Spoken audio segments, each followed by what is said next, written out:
नमस्कार दोस्तों। आज हम सुनेंगे डॉक्टर संगीता झा द्वारा लिखी कहानी वंदे पुत्रम। वंदे मातरम मालूम भी था और जेहन में भी यही था। घर में बचपन से अम्मा को सबके लिए जीते देखा था तो लगता एक यही रिश्ता है जो निशर्त और सिर्फ निशर्त आपकी सेवा करता है। आप रोते हैं तो वो रोती है, आप हंसते हैं तो मुस्कुरा देती है। बाबूजी कहते थे, बाप को गोली मार दो और गया में पिंड दान कर दो तो पितृ से मुक्ति मिल सकती है। लेकिन जो माँ अपने पेट में 9 महीने पाल कर आपको रक्त, मज्जा और हड्डी देती है, उससे आप कभी उसके ऋण से मुक्त नहीं हो सकते। अम्मा की छोटी मोटी चालाकियों को भी उनकी मजबूरी समझ नज़रअंदाज कर देती, लेकिन फिर लगता क्या उनके भी दो रूप हैं। अपने मुसलमान दोस्तों को भी देखती तो वो भी लगभग ऐसी ही सोच रखते हैं कि माँ के कदमों के नीचे जन्नत होती है। मेरी शादी में तो विदाई पर अम्मा बेहोश ही हो गई थी। अम्मा ने बरसों से बुने अपने सपने मेरी गठरी में बांध दिए थे, मानो उनके अरमान ही खत्म हो गए हों। ऐसा ही और कहिए इससे ज्यादा वो अपने बेटे यानी मेरे भाई से रखती थी। भाई को खांसी भी आ जाए तो दर्द अम्मा की छाती में होता था। सचमुच मेरी अम्मा पूजनीय थी। शादी हुई तो माँ मिली, जिनके चिकने चिकने हाथ और साफ सुथरी कॉटन की प्रेस हुई साड़ी और पूरे घर पर उनका कमांड। अम्मा से बिल्कुल विपरीत मुझे एक नई दुनिया के दर्शन हुए। बच्चे ही माँ माँ करते आगे पीछे घूमते। पूरे घर की चाबी, पैसों की अलमारी, सब पर माँ का एक छत्र राज्य था। पूरे समय मुझे कम दहेज का उल्हाना देती रहीं, लेकिन मजाल है कि किसी ने आवाज उठाई हो। बल्कि सो कॉल्ड प्रबुद्ध आईआईएम में फैकल्टी पति, जो मेरे सहकर्मी भी थे, उन्होंने उल्टे मुझे ही समझाया, अरे कोई भी मुझे कम से कम 20 लाख दहेज में दे देता, वो तो मैं तुम्हारे प्यार में पड़ गया।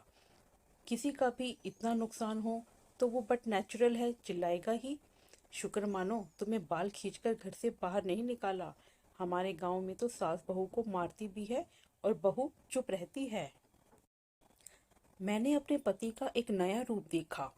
शादी में पति की इकलौती बहन आई थी। वो भी माँ की सेवा में लगी रहती।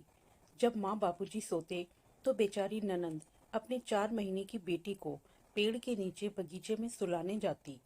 पूरे घर में सन्नाटा छा जाता कि माँ सोने जा रही हैं। पहले माँ बाबूजी खाना खाते और जो बच जाता वो हम सब। मुझे लगा मुझे अपने हक के लिए लड़ना पड़ेगा, पर यहाँ तो सबने हथियार डाले हुए थे। शादी के बाद देवर को लगा कि भाभी को पास के ढाबे में ले जाकर वहाँ की फेमस दाबेली खिलानी चाहिए, जो उन दिनों 10 रुपए में आती थी। पति और देवर दोनों की जेब खाली थी। सारे पैसे माँ के पास रहते थे। माँ से मिन्नतें की गईं, जो ठुकरा दी गईं। बड़े मुश्किल से दूसरे दिन उन्होंने फेंक कर 30 रुपए दिए। गाड़ी तो ससुर की कंपनी की थी ही। शान से बैठकर उस ढाबे में गए। वहां जाकर दोनों भाई ऐसे खा रहे थे मानो 56 भोग खा रहे हों। मुझे चाय की तलब लगी, पर दोनों भाइयों या कहिए हम तीनों की ही जेब खाली थी। एक बार भी माँ के पैसे देने में ना नकुर करने की शिकायत नहीं, बल्कि 30 रुपए देने के लिए आभारी थे। घर पर कोई भी मिठाई आती, पहले माँ उन्हें गिनती, फिर एक एक सबको देती। बीच बीच में उनके बेटे ही निकाल कर खा जाते तो दोबारा फिर गिन पूछती कि किसने खाया। नौकर चाकर तो डरे रहते और उनसे दूर दूर ही रहते। ऐसी अनेक घटनाएं मुझे मजबूर करती थी कि मैं पति और देवर को कहूँ, वंदे पुत्रम। एक दिन ससुर जी को बड़ा जोश आ गया था कि नई बहू को जो पैसे शादी में बतौर कैश गिफ्ट में मिले थे, उनसे एक गहना दिलाया जाए। माँ तो गुस्से में फनफना रही थी और बार बार मेरे घर वालों को दहेज ना देने का ताना दिए जा रही थी। दोनों वंदे पुत्रम चुपचाप बुत बने माँ का ड्रामा देख रहे थे। अचानक ससुर जी और मेरे पति की मर्दानगी जाग उठी और दोनों माँ पर चिल्लाने लगे। माँ डर गई और मार्केट जाने के लिए मान गई। वहां जाकर तो माँ ने जो कहर मचाया वो तो सबकी सोच से परे था। गहने के बजाय एक साड़ी की दुकान में घुस गई।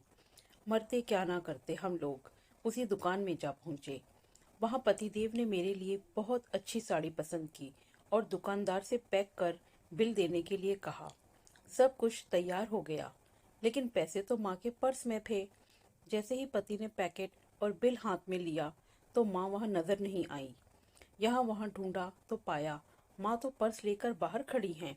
माँ को साड़ी पसंद नहीं आई, इससे वो बाहर चली आई। तीनों पुरुषों को इसकी आदत थी, इसीलिए उन्हें सब नॉर्मल ही लगा। मेरा तो गुस्सा खौल रहा था। चुपचाप इसलिए रही क्योंकि उसके सिवा और कोई चारा भी जो ना था। खैर, किसी तरह वहां 15 दिन बिताए और फिर हम लोग बेंगलोर के लिए निकल पड़े। इसी बीच कई ऐसी घटनाएं हुई जो बार बार मुझे पुत्र देवो भव कहने पर मजबूर कर गई।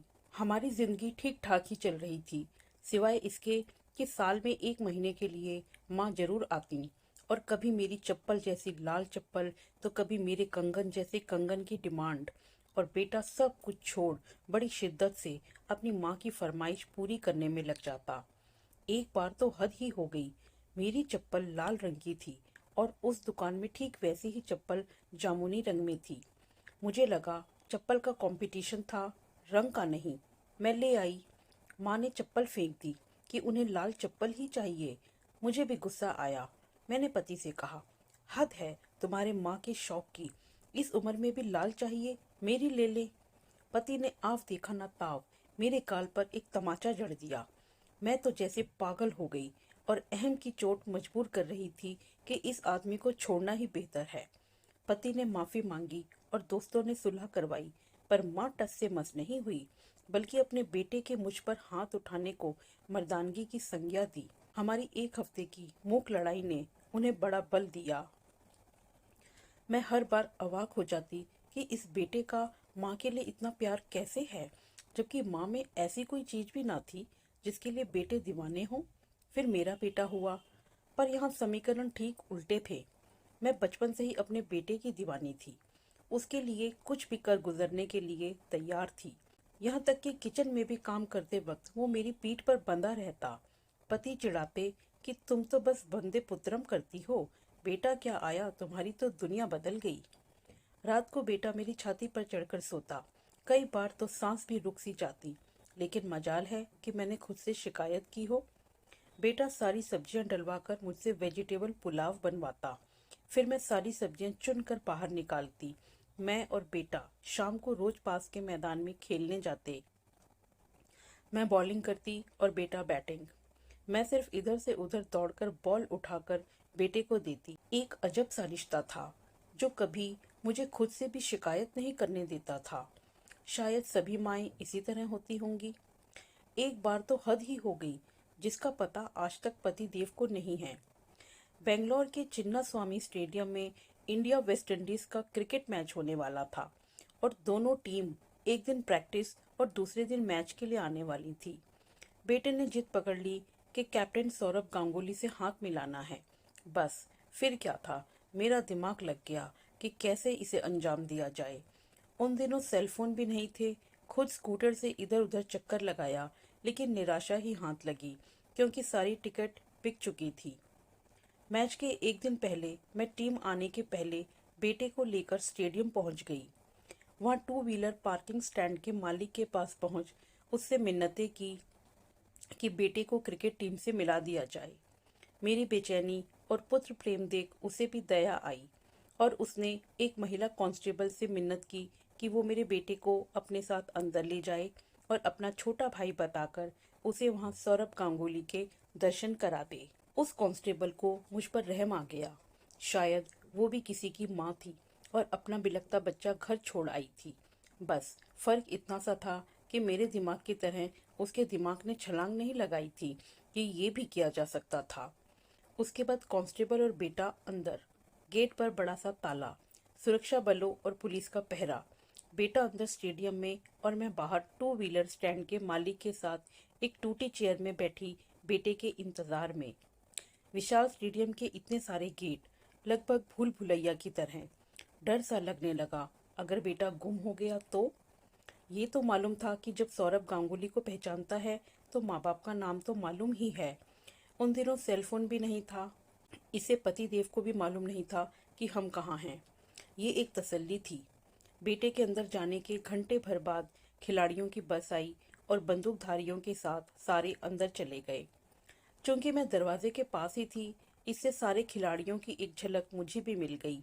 उसके बाद तो मेरी जो धड़कनें तेज हुई कि अगर मेरा बेटा ना आया, किडनैप हो गया, तो मैं क्या करूंगी।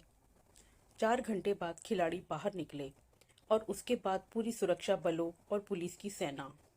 बेटे का तो दूर दूर तक पता नहीं था। मैं बदहवास सी कभी इस गेट पर तो कभी उस गेट की तरफ दौड़ रही थी। किस्मत से सिर्फ प्रैक्टिस मैच था, इससे लोगों की भीड़ भी नहीं थी। अचानक बेटू ने पीछे से आकर मेरी चुन्नी का कोना पकड़ लिया। मम्मा, मैंने सौरभ से हाथ मिलाया, उन्होंने मेरे गाल भी खींचे। मेरी सांस में सांस आई। बिना यहाँ वहाँ देखे मैंने बेटे की उंगली पकड़ी, ऑटो लिया और सीधे घर। आज भी वो कांस्टेबल और साइकिल स्टैंड वाला मुझे याद करते होंगे कि एक थी माँ। मेरा ये वंदे पुत्रम का जज्बा समय के साथ बढ़ता गया और पति का माँ के प्रति लगाव बरकरार रहा। माँ बुढ़ापे के साथ और जटिल होती गई। पति मुझे टोकते, ये तुम जो दिन भर बेटे के आगे डोलती रहती हो ना, छोड़ो ये सब और अब पति की भी वंदना करो। क्या सोच रही हो, ये रहेगा तुम्हारे साथ? अभी शादी तो होने दो। मैं सोचती, काश तुम भी ऐसे होते, शादी के बाद अपनी माँ से अपनी नाभि काट कर अलग कर पाते। बेटा बड़ा हो गया, उसके जीवन में उसकी गर्लफ्रेंड भी आ गई। जब भी बाहर जाता है, मेरे टोकने पर कहता है, माइंड योर बिजनेस। मैं कहाँ जाता हूँ, किससे मिलता हूँ, आपका इससे कोई वास्ता नहीं। स्टॉप आस्किंग, थोड़ा पति पर ध्यान दे, दिन भर अपनी माँ से चिपके रहते हैं। वहाँ पति और उनकी विधवा माँ का बॉन्ड और बढ़ता जा रहा है। माँ कभी नई कंगन तो कभी नई चप्पल अपने बेटे के साथ खरीद रही हैं और मेरा बेटा अपनी गर्लफ्रेंड की नई नई फरमाइशें पूरी करने में व्यस्त है। पति वंदे पुत्रम, यानी ऐसा भी बेटा होता है, इसका उदाहरण प्रस्तुत कर रही हैं और यहाँ मैं खाली हाथ वंदे पुत्रम यानी पुत्र की अंधभक्ति में लीन हूँ। धन्यवाद।